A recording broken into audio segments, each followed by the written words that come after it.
Nous allons être connectés maintenant sur le Canada pour écouter le pasteur Joseph Alossa.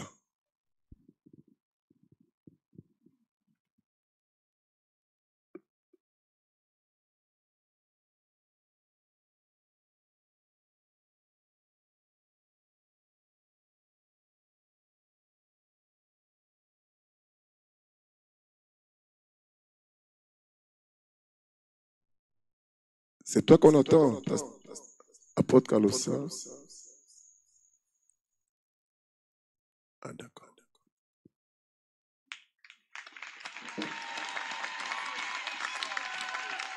Shalom, shalom à tout le peuple de Dieu. Que Dieu vous bénisse. Que Dieu vous bénisse. Shalom, shalom, shalom. Je voudrais remercier le Seigneur par une petite prière.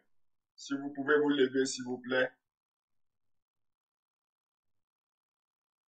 Père Céleste, notre Dieu, nous voulons te remercier infiniment pour la grâce que tu nous accordes depuis 3 jours. Tu nous as donné un beau climat, Seigneur. Tu nous as donné une bonne atmosphère, Seigneur.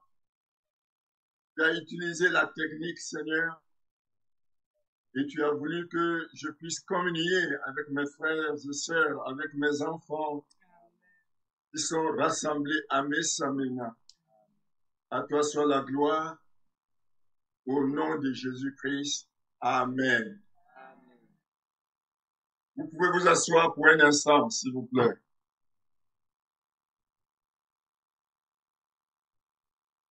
Je voudrais remercier grandement le Seigneur qui m'a fait grâce que je puisse entrer en contact avec vous ce matin. Je voudrais remercier l'ancien Samuel à qui j'ai confié cette lourde charge et avec toute son équipe, comité d'organisation. Et tous ceux qui ont participé à l'organisation de cette convention, qu'ils soient bénis. Amen. Je voudrais remercier le pasteur hôte, le pasteur Beignet, qui a osé, malgré la distance, les moyens, d'accepter à abriter cette convention. Je voudrais remercier l'équipe de communication qui rend favorable cette communication que je voudrais faire avec vous ce matin. Je voudrais remercier tous les jeunes, ceux qui sont venus de l'extrême nord ou de tout le grand nord, de l'ouest, du nord-ouest, du sud-ouest, du littoral, du centre, du sud, un peu de l'est.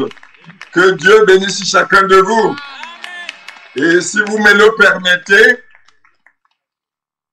que chacun de vous serre la main de son frère, je vous transmets mes salutations et lui dis que Dieu te bénisse, que Dieu te bénisse. Moi, je vous salue aussi. Amen, amen, amen, amen, amen.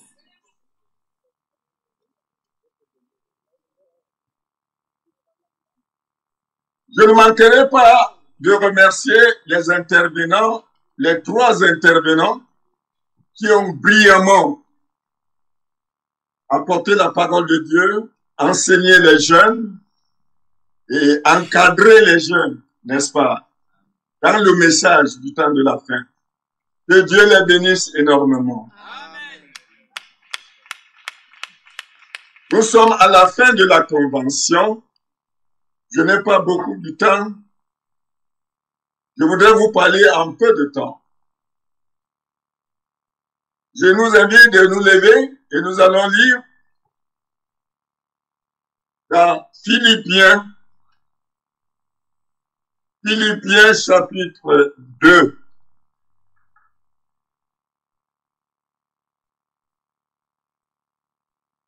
Nous commencerons notre lecture au verset 12 jusqu'au verset 18.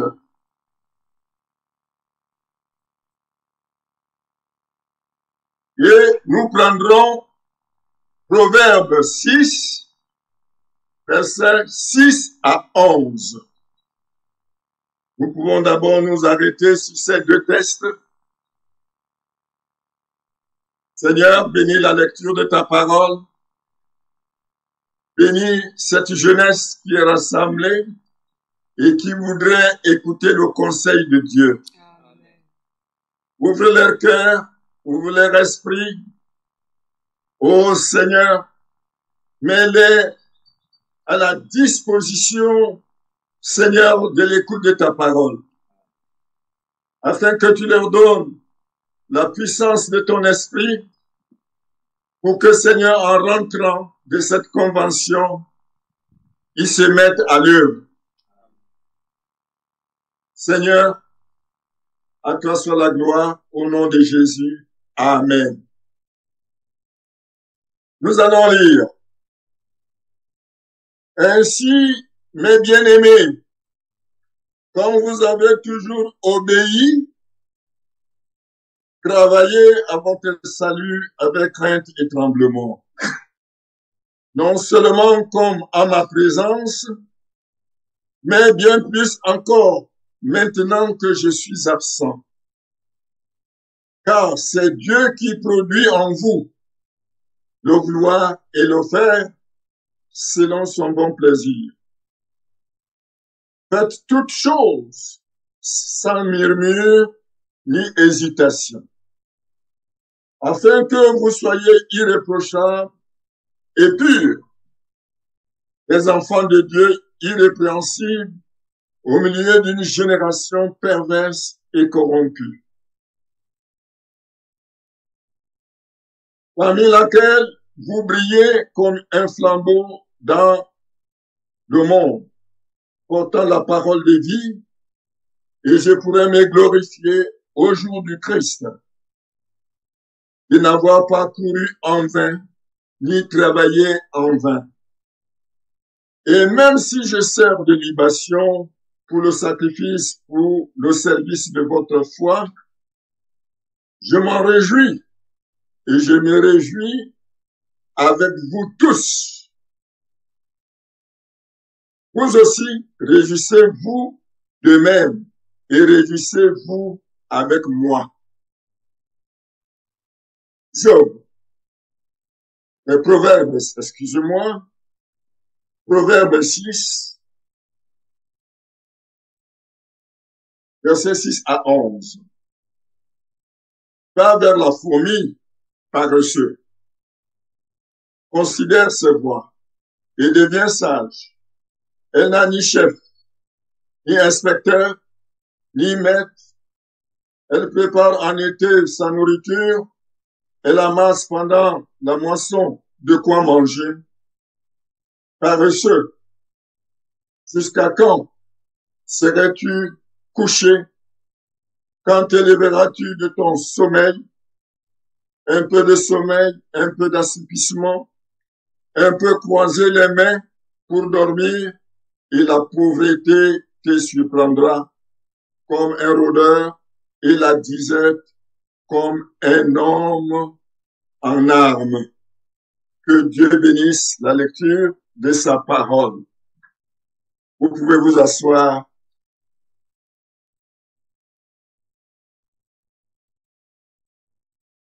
Mes chers jeunes, nous en sommes à la 13e édition de la Convention des jeunes, du message du temps de la fin.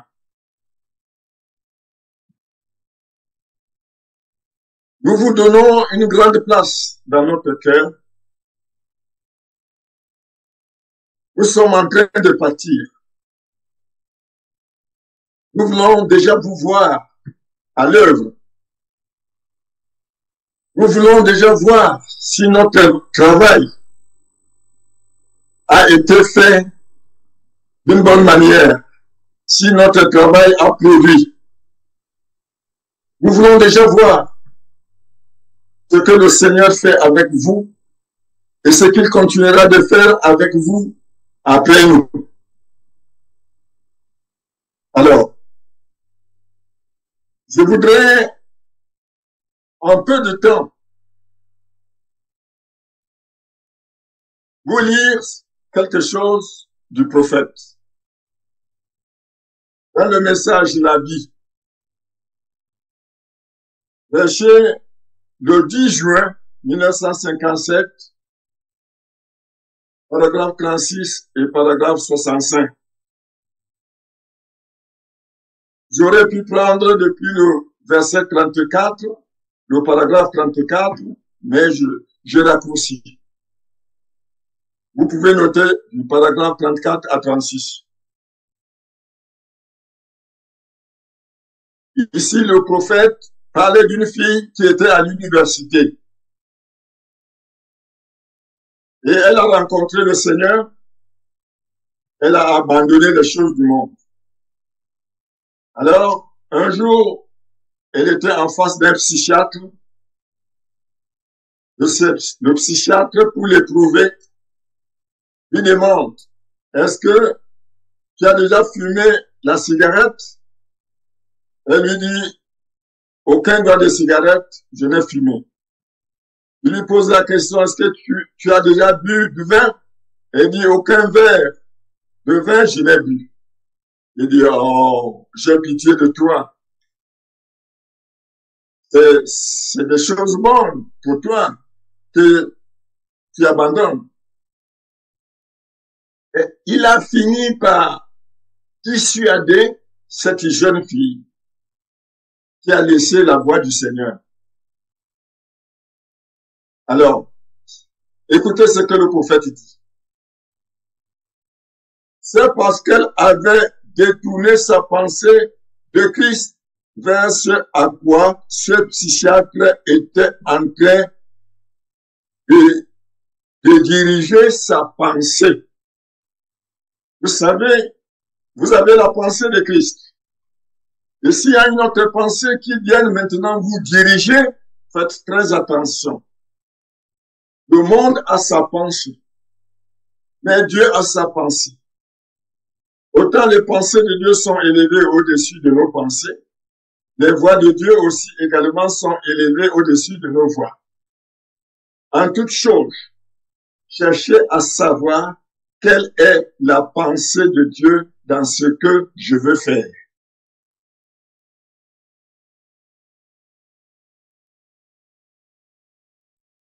Si c'est pour cela que nous sommes ici ce matin, pour détourner votre pensée, votre esprit des choses du monde vers les choses de Dieu qui sont éternelles. Voilà le but de la prédication. C'est de détourner vos pensées vers les choses qui sont plus élevées et meilleures. Jusque-là où Christ se trouve, jusqu'à ce que vous soyez convertis. Alors, votre pensée se porte vers ces choses qui sont d'en haut. Maintenant, la vie dans cet autre endroit arrive à un point. La fille en question, on pense qu'elle pourrait prendre du poison à tout moment, bien sûr. La vie devient tellement misérable, ce genre de vie, que les gens se tuent. Ils prennent du poison et tout.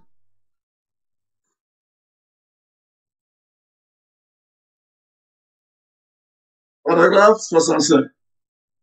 La vie de Dieu, nous devenons des fils de Dieu et des créateurs amateurs.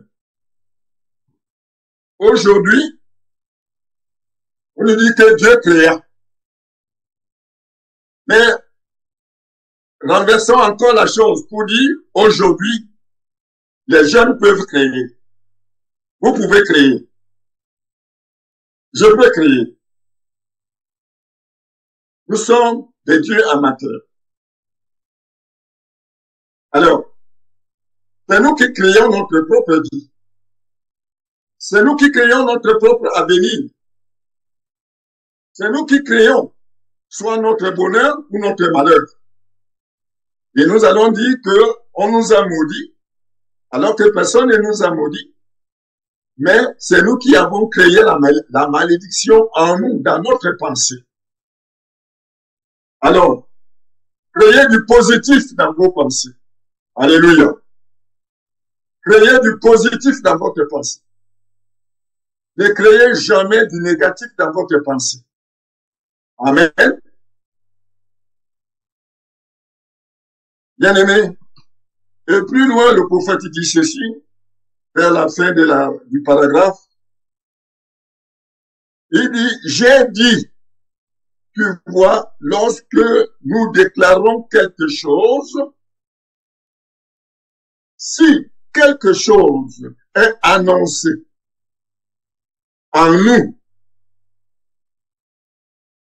nous ne devions jamais exprimer cela avant que nous le croyions. Alors que nous le croyons, nous prononçons cela et la parole créatrice sort. C'est une parole de Dieu, voyez, et cela crée. Donc, nous avons reçu la parole parlée, nous avons reçu la parole écrite,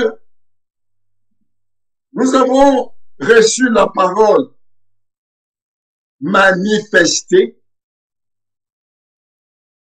Maintenant, prenons cette même parole pour qu'elle devienne une parole de la création. C'est nous qui pouvons créer le nouveau monde par notre vie, par notre témoignage et par la parole. Béni soit le Seigneur de nous avoir envoyé le prophète William Marion Branham qui nous a enseigné beaucoup de choses. Alléluia. Voyez, bien-aimés frères et sœurs, je reviens donc à dire ceci. Dans le message, prendre Dieu au mot, prêché le 3 novembre 1953, paragraphe 14. Frère, je vous assure, les ressources inexploitées de Dieu sont suspendues ici devant nous. Les ressources inexploitées de Dieu sont suspendues ici devant nous, où tout est possible.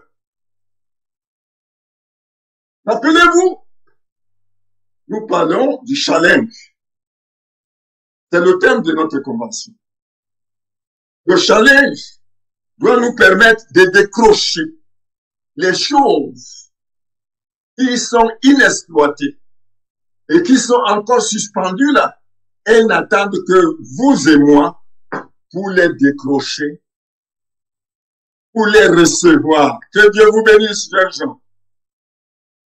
Êtes-vous prêts de décrocher toutes les bénédictions qui sont suspendues? Êtes-vous prêts à décrocher toutes les promesses qui sont suspendues? Êtes-vous prêts à décrocher toute la puissance qui est suspendue? Êtes-vous prêts à recevoir le Saint-Esprit qui est suspendu là?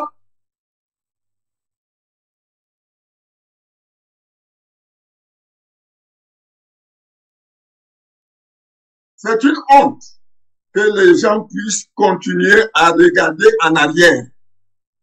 C'est une honte de regarder encore en arrière. C'est le prophète qui parle.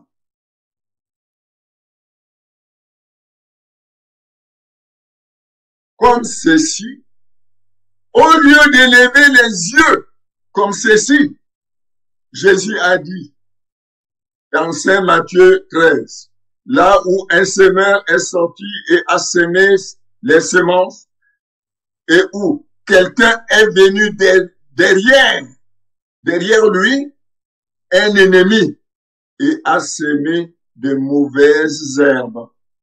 Sachez que chaque fois que vous allez regarder en arrière, vous allez trouver l'ennemi qui sème de mauvaises herbes derrière vous.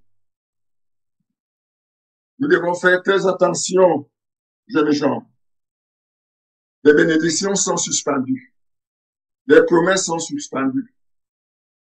Même la guérison est suspendue.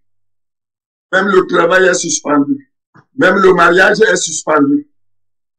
Même la prospérité s'est suspendue. Mais ça n'attend que vous et moi. Il faut que nous croyions. Voilà des ressources inexploitées. Dans votre vie, il y a des choses que vous n'avez pas encore réalisées. Et si vous mourrez aujourd'hui sans les réaliser, ça serait regrettable. Vous ne reviendrez plus pour les réaliser. Mais c'est maintenant. Alléluia.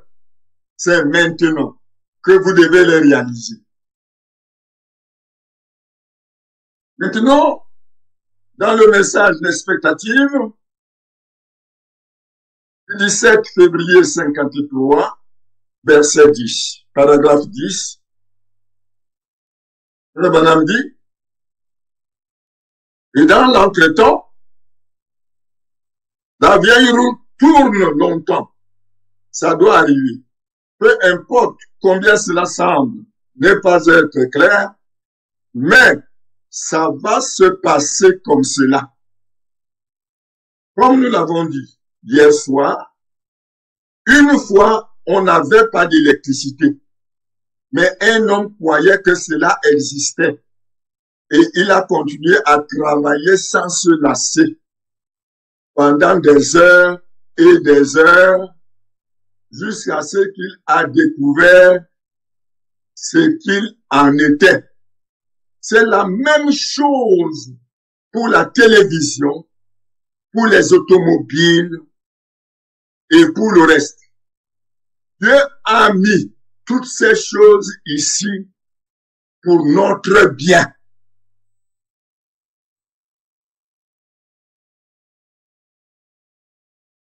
Maintenant, si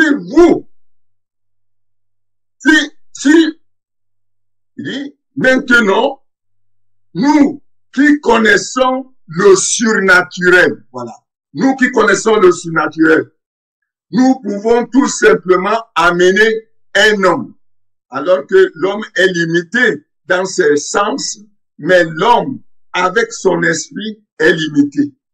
L'arbre de la connaissance ne peut monter plus loin et se casse. Mais l'arbre de la vie continue pour toujours.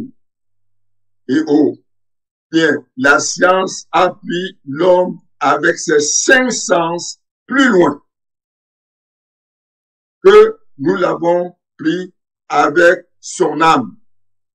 Eh bien, nous possédons des ressources inexploitées où tout est possible. Donc, mes bien-aimés, la science utilise autre chose. Mais nous utilisons le surnaturel. Et si nous utilisons le surnaturel, tout est possible. Je ne doute pas de votre éducation. Je ne doute pas de toutes vos connaissances. Je ne doute même pas de toutes vos réalisations. Mais c'est avec vos 5 sens ou bien c'est avec le surnaturel.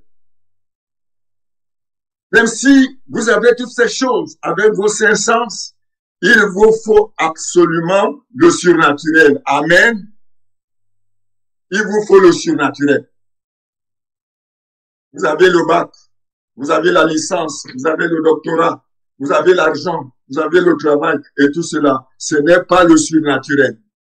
Il vous faut le surnaturel. Le Saint-Esprit, dont on vous a parlé depuis 2 jours. On continue de vous parler. Il vous faut le Saint-Esprit. Il vous faut le surnaturel. Alors, chers enfants,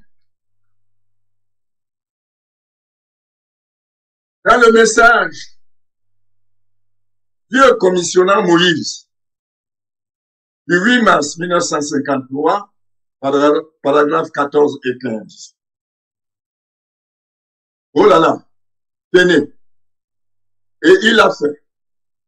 Certainement, il a fait. Il est descendu.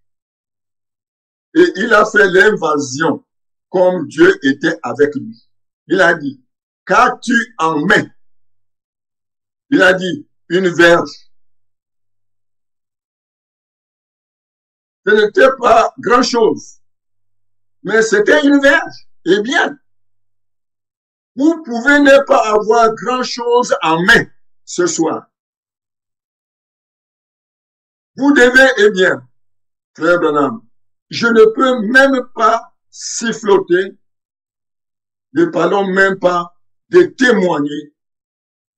Eh bien, frère, vous pouvez faire quelque chose tant que tout ce que vous avez en main, mettez-le à l'œuvre. Voilà. Ne dites jamais je ne peux pas. Le chrétien ne dit pas je ne peux pas. Même si c'est difficile, même si c'est compliqué, il faut toujours dire je peux. Il est dit, celui qui veut peut. Si tu veux, tu peux. Ne dis jamais je ne peux pas. Oh, c'est trop fort, c'est très dur. La vie est dure, la vie est dure, la vie est dure. La vie sera facile quand? Les prophéties sont en train de s'accomplir. Qu'au dernier temps, les temps seront difficiles. Alors, vous êtes arrivé à cette génération où tout est difficile. Et si tout est difficile, qu'est-ce qu'il faut faire? Il faut travailler. Il faut combattre. Il faut créer. Il faut croire que tout est possible. Il faut recevoir le Saint-Esprit, qui est le surnaturel. Et Dieu te donnera les capacités nécessaires. Alors, ne dis pas que c'est petit. Ce que j'ai là, c'est petit. Ce que tu as en main, qu'est-ce que tu as en main? Ce n'était qu'une verge. Et toi, qu'est-ce que tu as en main? Même si tu as 5 000, commence à faire une affaire avec 5 000. Si tu as 50 000, commence à faire quelque chose avec 50 000.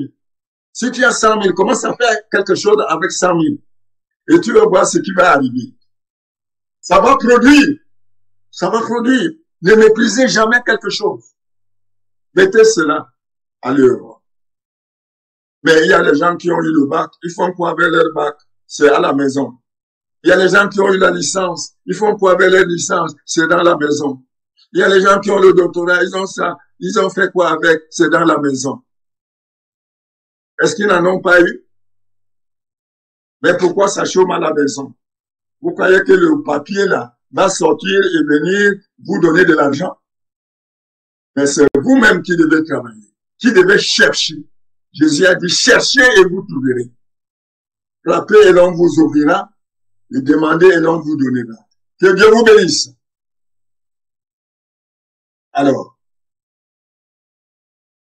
il dit, nous sommes au bout du chemin, frère. Sortons d'ici. Demain, témoignons à quelqu'un. Faisons quelque chose au sujet de quelque chose. Ne restons pas inactifs. Vous direz, eh bien, je suis une personne timide. Moi, Moïse a dit la même chose. Cela me rappelle une fois, là où, au stade de football, je prêchais.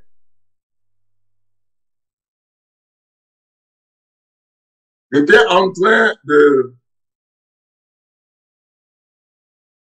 Voilà.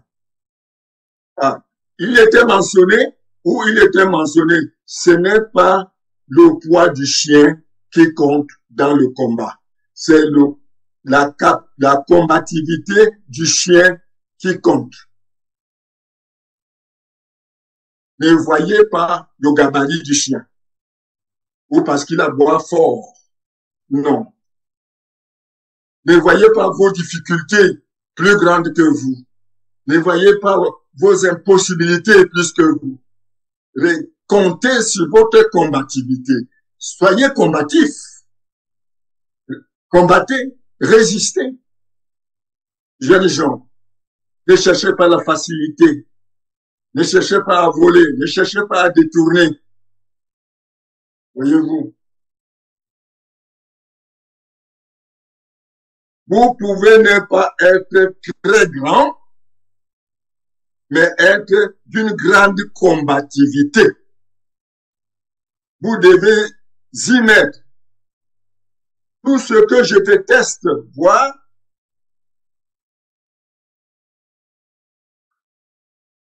C'est une personne sans colonne vertébrale qui s'est dit chrétien. Là où vous êtes assis, qui n'a pas de colonne vertébrale. Si vous n'avez pas de colonne vertébrale, vous ne pouvez pas vous asseoir tel que vous êtes assis là, ou bien vous ne pouvez pas vous lever. Il dit, je déteste quelqu'un qui n'a pas la colonne vertébrale. Il dit, et il s'est dit chrétien. Oh là là. Dieu veut quelqu'un qui a du cran et une colonne vertébrale. J'aime le vieux Bouli Robinson. Il a dit, Seigneur, donne-moi une colonne vertébrale de la taille d'un rondin, remplie de pignons de mon âme, de beaucoup de connaissances. Laisse-moi combattre le diable tant que j'aurai une dent. Et après, le marcher avec mes gencives jusqu'à ma mort. Et il l'a fait. C'est vrai, j'aime ça. Il s'est agenouillé dans un champ de maïs et a dit, Seigneur, si tu ne me donnes pas le baptême du Saint-Esprit, à ton retour sur la terre, tu trouveras un taux d'os entassé ici même. Dieu lui a donné le Saint-Esprit. Vous devez être déterminé. C'est exact. Soyez prêts. Faites l'invasion. C'est ce que Dieu voulait que nous fassions.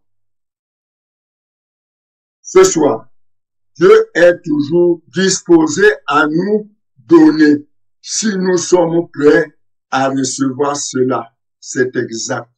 Dieu a fait la promesse. Cela nous appartient donc. Bien-aimés, je voudrais nous dire, l'apôtre Paul dit ici aux Philippiens, il parle aux bien-aimés. Je vous parle, vous les jeunes. Il dit, comme vous avez toujours obéi, retenez les petits mots. Commencez par l'obéissance. Comme vous avez toujours obéi, on vous a parlé de l'obéissance pour recevoir le Saint-Esprit. Commencez par l'obéissance. Et il dit, travaillez à votre salut avec crainte et tremblement. Vous cherchez beaucoup de travail. Il y a beaucoup de chômeurs parmi vous. D'autres ne sont pas venus à la convention parce qu'ils n'avaient pas l'argent de transport, même pour contribuer.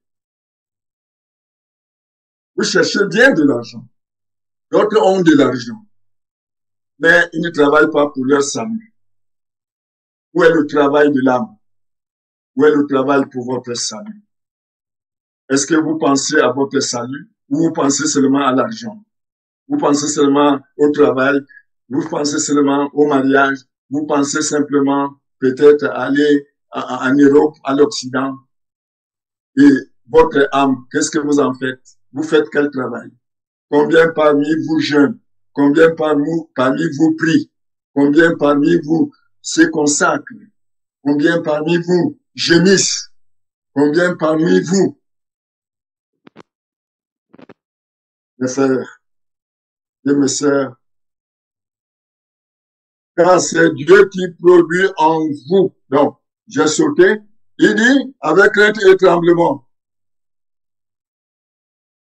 Non seulement comme à ma présence, mais bien plus encore maintenant que je suis absent. Voilà, ça tombe bien. Je vous parle étant à des milliers de kilomètres. Je suis absent. Vous croyez que la convention ne pouvait pas se passer parce que je ne suis pas là? Ou d'autres ne sont pas venus juste parce qu'ils ont appris que je suis au Canada? Non. Non. Si vous obéissez, si vous travaillez pour votre salut, que je sois là ou pas, vous devez toujours continuer à travailler pour votre salut. Voilà un conseil que je vous donne. Des gens qui pensent que comme le pasteur a voyagé, comme le pasteur n'est pas là, je ne vais plus aller à l'église. Je ne vais plus faire ceci, je ne vais plus cela. Quand ils apprennent qu'ils reviennent à l'église. Vous êtes les chrétiens du pasteur? Vous êtes les chrétiens du pasteur à l'OSA? Ou bien vous croyez à Christ? Vous croyez à la parole? Vous croyez à sa venue? Vous croyez à l'enlèvement? Alors, c'est Dieu qui produit en vous le vouloir et le faire selon son bon plaisir. Faites toutes choses sans murmure ni hésitation. Pourquoi murmurer contre Dieu, contre les frères? Pourquoi hésiter? Afin que vous soyez irréprochables, purs, enfants de Dieu irrépréhensibles, au milieu d'une génération perverse et corrompue, parmi laquelle vous brillez comme des flambeaux dans le monde. Les qui doivent briller maintenant dans ce monde? Il y a des stars au Cameroun, des musiciens, des footballeurs, des quoi. Et on parlait beaucoup d'eux. Est-ce qu'on parlait des chrétiens du message? Est-ce qu'on parlait des filles du message? Est-ce qu'on parlait des garçons du message? Ils font des exploits où? Quel est leur challenge? En quoi? On parle même des chrétiens des pentecôtistes. Mais les chrétiens du message, les jeunes du message, est-ce qu'on parle de vous? Est-ce qu'on parle de vous, jeunes filles? Est-ce qu'on parle de vous, jeunes garçons? Vous brillez où? Où est-ce que vous brillez? À l'école, est-ce que vous brillez? Au quartier, est-ce que vous brillez? À l'église, est-ce que vous brillez? Même ceux qui travaillent déjà, est-ce que là-bas vous brillez? C'est vous qui devez briller. Et il dit, portant la parole de vie, parce que vous devez porter la parole. Il dit, et je pourrais me glorifier au jour de Christ de n'avoir pas couru en vain ni travaillé en vain. Nous les anciens, nous faisons notre travail. Nous les anciens, nous faisons notre travail. Si on ne faisait pas notre travail, vous ne seriez pas là, à Messamena. Nous n'avons pas couru en vain. Nous n'avons pas travaillé en vain. Vous de même, il faudrait que ceux qui viendront après vous prouvent quelque chose que vous avez fait. Si le Seigneur tarde à revenir. Amen. Il faut que vous faites quelque chose que d'autres après vous prouveront.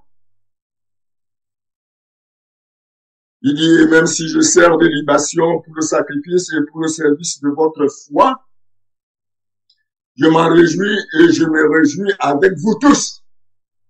Je me réjouis. Étant ici, je me réjouis de ce qui se passe à Messamena. Il dit, vous aussi, réjouissez-vous de même et réjouissez-vous avec moi. Alors, notre prophète disait, si le peuple est satisfait, le pasteur est satisfait. Si le pasteur est satisfait, Dieu lui-même est satisfait. Dites Amen. Alors, est-ce que vous êtes satisfait depuis 3 jours de la qualité de la parole que vous avez reçue? Est-ce que vous êtes satisfait? Ceux qui sont satisfaits de la parole depuis 3 jours, lèvent la main. Alléluia, vous êtes satisfait. Alors, si vous êtes satisfait, je suis satisfait. Pasteur Samuel qui vous coordonne là est satisfait. Et Dieu est obligé d'être satisfait. Donc, les enfants, la Bible nous a donné le modèle de la fourmi. Je vais déjà terminer. La Bible nous a parlé de la fourmi.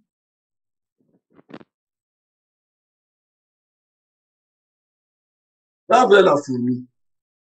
Allez prendre des conseils chez la fourmi. Et la Bible dit paresseux. Alors, le mot là, depuis l'école, celui qui n'allait pas à l'école, ou celui qui n'apprenait pas, celui qui ne réussissait jamais, qui ne comprenait rien à l'école, on l'appelait comment? Paresseux. Un paresseux, il échouait ou il passait? Il échouait, non? Si vous êtes paresseux, vous allez échouer. Vous avez cru que les anciens ont échoué, les anciens sont debout. Mais vous qui pensez être debout, vous allez échouer. Donc, très important. Considérez ces voies et deviens sage. Un n'a ni chef, ni inspecteur, ni maître. Voyez? Vous voulez seulement qu'on vous donne des ordres. Des ordres. Si on ne vous donne pas l'ordre, vous ne faites pas. Si on ne vous donne pas l'ordre, vous ne faites pas. Mais la fourmi n'attend pas les ordres. Elle n'a ni chef, ni inspecteur. Personne qui court derrière. On ne doit pas vous dorloter. Vous suivrez partout pour revenir à l'église. Oh, faites ceci, faites cela. Non. Le temps là est passé. Si vous ne voulez rien faire pour le Seigneur maintenant, on vous met dans la catégorie des paresseux. La fourmi n'est pas paresseuse. Pourquoi vous, les jeunes, vous êtes paresseux? Elle prépare en été sa nourriture. Elle amasse pendant la moisson de quoi manger. Paresseux. Jusqu'à quand serez-vous couché? Quand te lèveras-tu de ton sommeil? Un peu de sommeil, un peu d'assoupissement, un peu croiser les mains pour dormir, et la pauvreté te surprendra comme un rôdeur, et la disette comme un homme en armes. Il y en a qui, dès le matin, ils se lèvent, ils ne font rien. Tu crois que depuis que tu lis les brochures, la brochure t'a déjà donné à manger? La brochure t'a déjà acheté les vêtements? Est-ce que en lisant la brochure t'a dit de ne pas travailler?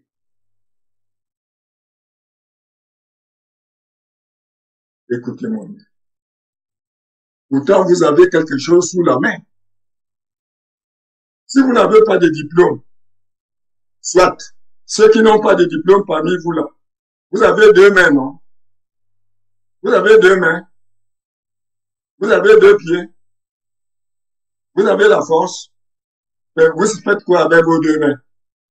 Vous faites quoi avec vos 2 pieds? Vous faites quoi avec la force que vous avez là? C'est pour dormir, un peu croiser les mains, pour dire que je m'en vais visiter le frère tel, je m'en vais visiter la sœur tel. Votre vocation, c'est aller visiter un frère ou une sœur pour ne rien faire, pour trouver un plat de nourriture chez le frère. Et quand vous mangez là-bas, vous venez, vous dormez comme d'habitude. La Bible dit de ne pas manger le pain de la paresse.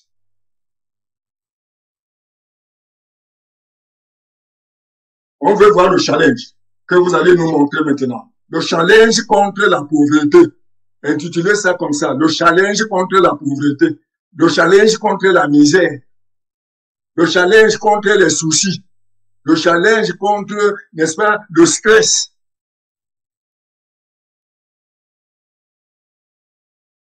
Alors, mes enfants, ce que je vous dis là, c'est très important. Qu'est-ce que vous avez à la main?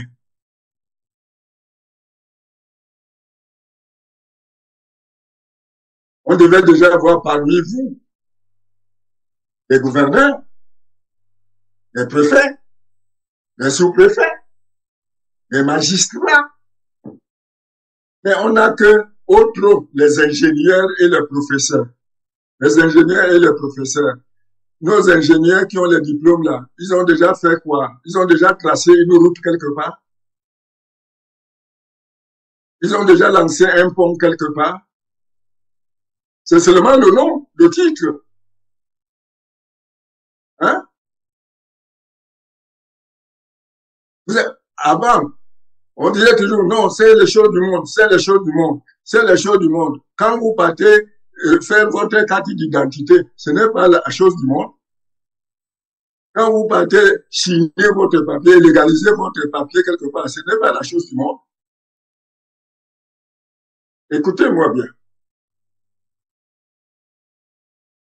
Tout pour vous, c'est les choses du monde. Ah, Jésus revient bientôt. Frère Branham a dit que même si vous savez que Jésus-Christ revient demain, si vous avez quelque chose à faire maintenant, aujourd'hui, faites-le. Donc, nous ne voulons plus voir ces jeunes-là qui montent, qui descendent, qui montent, qui descendent. Et du matin au soir, ils ont seulement le téléphone. La nuit, le téléphone. Le jour, le téléphone. Ainsi de suite. Et tout cela. Que le téléphone vous donne le travail. Que le téléphone vous donne des femmes. Que le téléphone vous donne de l'argent. Que le téléphone vous donne la santé. Que le téléphone vous donne la nourriture. Que le téléphone vous donne tout ce dont vous avez besoin. Vous jeunes filles qui pavanez partout, on attend que ce que Dieu vous a donné, vous puissiez utiliser. Mais vous l'utilisez mal. Dieu vous a donné une vertu sacrée et vous l'utilisez mal. En l'utilisant mal, vous nous amenez les bâtards à la maison. C'est ça votre nouveau diplôme? C'est votre nouveau diplôme là-bas? Attention. Vous croyez que ça s'arrête simplement là? Qui va assumer la responsabilité de l'enfant que vous avez porté? C'est encore les parents qui vont assumer ou bien c'est vous-même? Faites très attention. Le challenge est devant vous.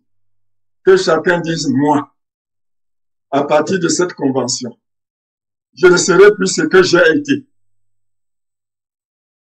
À partir de cette convention, ma vie va changer. À partir de cette convention, je dois recevoir le Saint-Esprit ou rien. À partir de cette convention, tout le monde va parler de moi. Mon pasteur va parler de moi. À l'église, on va parler de moi.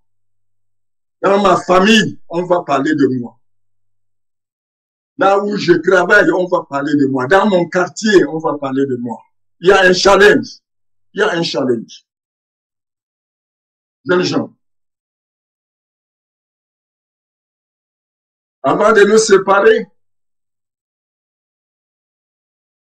je vais vous dire quelque chose, un dernier mot. Je connais un homme que vous connaissez, un de vos serviteurs. Aujourd'hui, on le voit dans les grandes voitures. Aujourd'hui, on le voit avec des immeubles. Aujourd'hui, on voit qu'il est devenu un grand homme. Étant tout jeune, il a cru sous mes yeux à Deido. Son grand frère l'avait mis là pour apprendre la coiffure. Rien que la coiffure.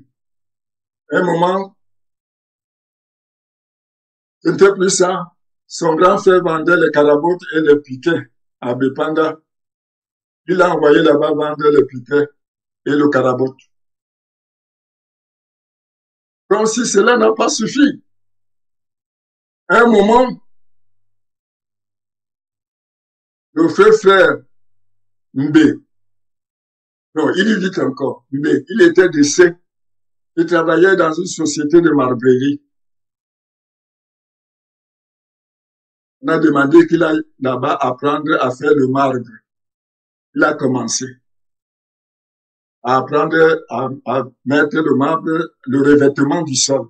Il partait jusqu'à Figuine chercher les casses de marbre. Il était très jeune, il n'était pas vieux. Je ne sais pas ce que vous vous en faites de votre jeunesse. Nous-mêmes qui sommes encore vieux, nous sommes debout. Vous qui êtes jeunes, vous êtes assis. Après cela, il a fait le taxi. Après le taxi, un frère, frère à son âme, frère Babon Thomas, a gagné un marché à Lindé, à la Sounara. Il a amené là-bas pour lui apprendre le travail de la technique des bâtiments et consorts. Il n'a pas appris ça à l'école, mais en direct, comme ça. Il est devenu un grand technicien en bâtiment. Dieu lui a donné la sagesse. Il a commencé à acheter des terrains. Il achète un terrain aujourd'hui. Demain, il part acheter un autre trop loin, même en brousse. Il sait que la ville va arriver là-bas. Et c'est comme ça qu'il a commencé à démarcher même pour les gens qui cherchaient du terrain. Pendant qu'il démarchait, lui aussi, il collait derrière celui qui voulait acheter le terrain pour avoir aussi une petite parcelle. Et les années passaient et il a revendu. Ça lui a donné de l'argent. Il a eu l'idée de faire des immeubles. Allez à Douala, vous allez voir ces immeubles. Il n'est pas à plein temps comme moi. Mais il y vit mieux que vous les fonctionnaires. Il y vit mieux que vous qui avez la licence, le doctorat et le bac. Vous allez vous asseoir là. Parce que vous n'avez pas de niveau.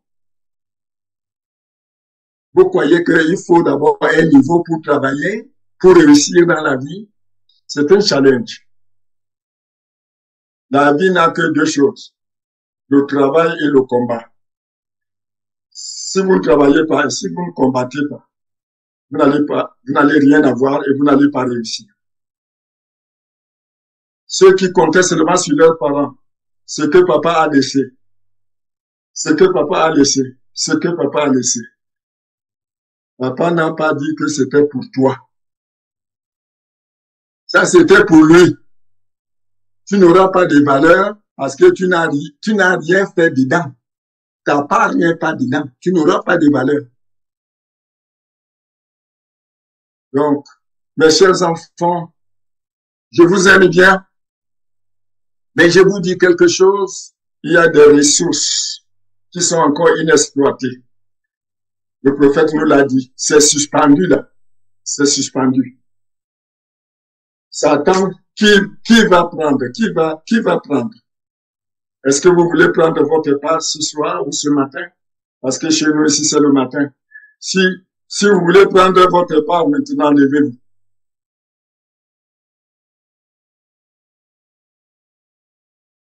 Tout ce que vous voulez. Je le dis au nom du Seigneur. Tout ce que vous voulez. Et qui est suspendu là? Et tout ce que vous attendez là depuis, c'est suspendu là. Décrochez ça maintenant par la foi. Décrochez ça par la foi. Le royaume de Dieu est forcé, c'est les violents. C'est les violents qui s'en emparent. Soyez violents. Faites violence à vous-même, là où vous êtes debout maintenant. Faites violence à vous-même, décrochez ça. Pendant que je vais prier avec vous, vous aussi priez. Père bien-aimé, je bénis ton Saint-Nom, ton nom qui nous a rassemblés à Messamina, ton nom par lequel tu as dit que tout ce que nous demanderons, nous le recevons. Seigneur Jésus, tu nous as fait des promesses. Et la plus grande promesse, c'est le Saint-Esprit. Tu as dit, il est avantageux pour vous que je m'en aille. Et quand je m'en irai, je m'en serai allé, je vous enverrai le Saint-Esprit. Je prierai le Père, vous enverra le Saint-Esprit. Seigneur Jésus, et tu as accompli cela le jour de la Pentecôte. À Messamina, beaucoup soupirent d'avoir le Saint-Esprit. Au nom de Jésus, Seigneur, qu'ils reçoivent le Saint-Esprit dans leur âme, dans leur vie, Seigneur Jésus. Au retour de cette convention, même dans leur maison, donne-leur le Saint-Esprit. Dans leur vie respective, donne-leur le Saint-Esprit. Seigneur Jésus, tu as dit que la promesse était pour nous et pour nos enfants. Tous nos enfants qui sont venus à la convention, donne-leur le Saint-Esprit. Seigneur, il y en a qui attendent parce que leur promesse du travail est suspendue. Il y en a qui attendent parce que leur promesse de mariage est suspendue. Il y en a qui attendent peut-être parce que leur promesse au Seigneur d'enfant est suspendue. Au nom de Jésus, Seigneur, par la foi et par la parole créatrice, je décroche, Seigneur, toutes ces bénédictions rédemptrices. Je décroche tout cela, Seigneur, maintenant pour leur distribuer au nom de Jésus-Christ par la foi. Ô Seigneur, exauce ma prière. Seigneur, bénis nos enfants. Seigneur, garde nos enfants. Préserve nos enfants. Seigneur, donne la force à nos enfants. Donne la sagesse à nos enfants. Donne l'intelligence à nos enfants. Donne la réussite à nos enfants. Donne à nos enfants, Seigneur Jésus-Christ, ô Dieu, de promouvoir, de créer, ô Seigneur, notre Dieu, pour ne pas être pauvre, mendiant, voleur, brigand et consort, Seigneur, qui n'entre pas dans la drogue et tout le reste, Seigneur. Je te prie, Seigneur, qui n'entre pas dans les sectes magiques.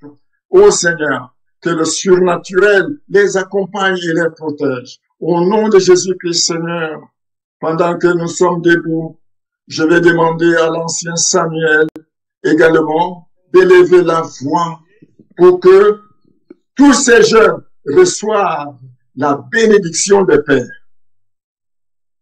Immortel Rédempteur, nous te bénissons et te rendons grâce pour cette matinée bénie, pour cette parole bénie, pour cette parole de bénédiction, car tu n'es pas seulement vivant, mais tu es vivifiant. C'est ce que cette parole a fait en nous, Seigneur, jeunes et vieux, hommes et femmes, garçons et filles, pour qu'au départ d'ici, nous ne soyons plus les mêmes personnes. Ta parole bouillonne dans nos cœurs. Oh oui, Éternel, que cette parole devienne manifeste. Accorde à chacun qui a reçu la pensée, qui a cru en la pensée, de la prononcer et qu'elle devienne sienne. Car ton prophète nous a enseigné que la pensée est une parole non encore exprimée. Et quand nous l'exprimons, Seigneur, elle se fait chair. Qu'il en soit ainsi, Père, que la parole de Dieu se fasse chair dans nos corps, dans nos vies, dans nos manifestations de tous les jours, jour et nuit, Seigneur. Donne à ceux qui soupirent le ministère, donne-leur le Saint-Esprit pour te servir. Donne aux femmes, aux enfants, Seigneur, ce que chacun, son cœur soupire, désire, afin que nous ne soyons plus les mêmes personnes. Éternel, tu as dit, tout lieu que foulera la plante de ton pied, je te le donne. Oh, frères et sœurs, posons la plante de notre pied par la foi sur le sol du Cameroun. Et que le Cameroun soit à vous. Et qu'on parle de vous au Cameroun.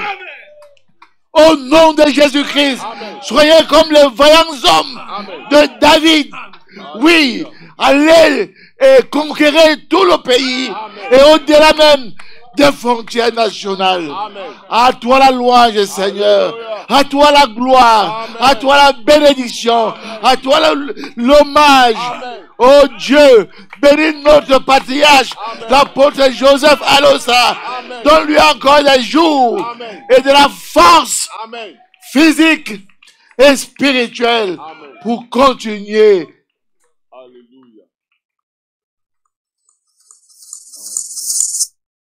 de ton peuple. Amen. Bénis chaque frère. Amen. Bénis chaque sœur. Il y en a qui pensaient qu'on n'a pas pensé à prier pour eux. Ils ont reçu leur part. Amen. Oh, béni sois-tu, Seigneur. Amen.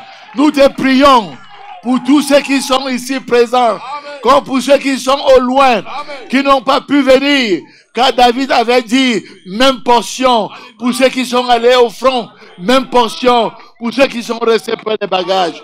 Oui, frère, Seigneur éternel, là-bas à la montagne, les 68 ont parlé en langue, ont mangé avec Dieu, ont bu avec Dieu. Mais tu as pensé aussi à Elda et Meda qui étaient restés dans le camp. Père Céleste, nous ne voulons pas être séparés, car le corps de Christ, l'épouse, n'ira pas en rang dispersé. Que cette parole nous rassemble, Seigneur, pour aller au-devant, pour aller à la rencontre du Seigneur dans les airs. À toi la louange, Seigneur. À toi la gloire, Seigneur. Je salue mes frères. Je bénis mes frères. Au nom de Jésus-Christ, que la gloire de Dieu soit avec le peuple de Dieu. Au nom de Jésus-Christ. Au nom de Jésus-Christ. Amen. Saluez-vous les uns les autres. Alléluia. Bénissez-vous les uns les autres. Bénissez-vous les uns les autres. Au nom de Jésus-Christ. Amen. Au nom de Jésus-Christ. Amen. Merci Seigneur. Merci. C'est par la foi. Alléluia. C'est par la foi. Alléluia. C'est par la foi.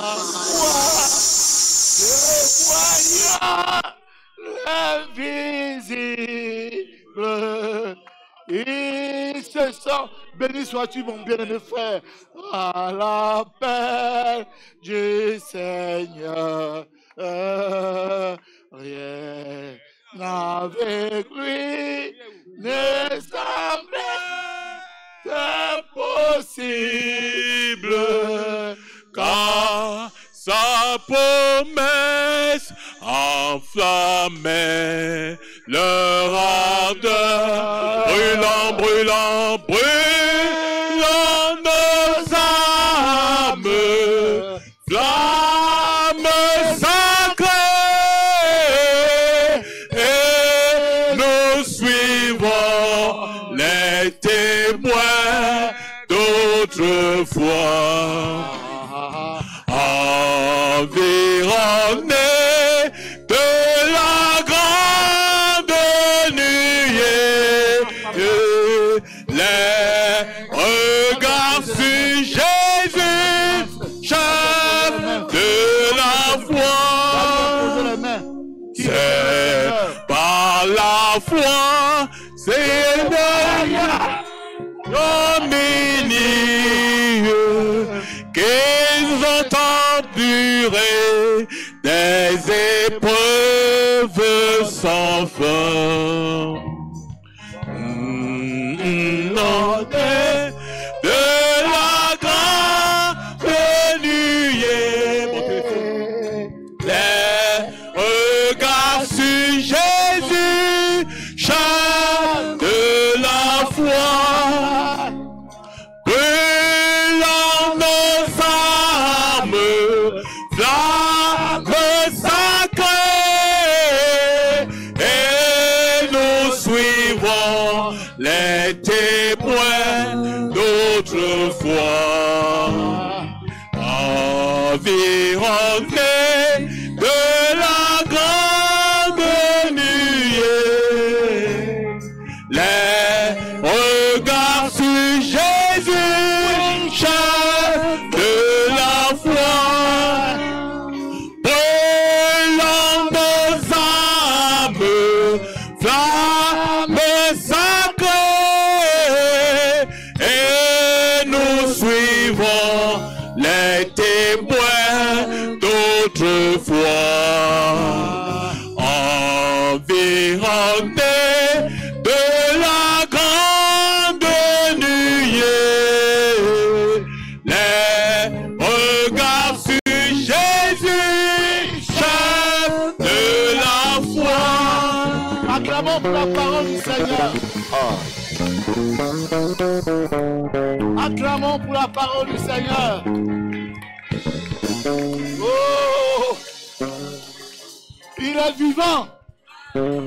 Il est vivant. Il est merveilleux. Il est ici. Il est ici présent. Jéhovah Shammah. Alléluia. Jéhovah Jireh, Jéhovah Sabaoth. Alléluia. Il est avec vous. Pour chacun de vos problèmes, Dieu a un nom. Prononcez ce nom et voyez la chose dans votre vie. Combien la parole était merveilleuse. Combien elle était édifiante. Oh, que Dieu vous bénisse.